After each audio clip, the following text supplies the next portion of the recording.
Race number 2, Pilracom Handicap Race number 12. Distance 1,200 meters. All runners in the line. Stand by na for dispatch.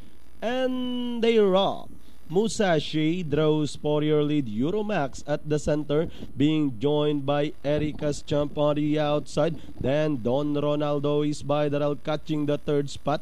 Rushing up to take fourth, Dare to Dream by the rail, Preciosa. While Sauvignon is running at the tail of the field, heading towards the half-mile pole with Euromax in command. Running on the outside, Erica's Champ by the rail. Don Ronaldo running alongside is entry number 6, Dare to Dream, Preciosa. Then comes Musashi and Sauvignon. Rounding at the 500 meters post, Euromax still leading the field by about 2 lengths. Erica's Champ, Don Ronaldo getting closer by the rail, and Dare to Dream is on the outside. Euromax still leading the field. Don Ronaldo moving up on the outside. Dare to Dream is on the outside. Erica's Champ, and down a stretch and leading the finish line. Euromax, Don Ronaldo, Dare to Dream. Euromax, Don Ronaldo is on the outside,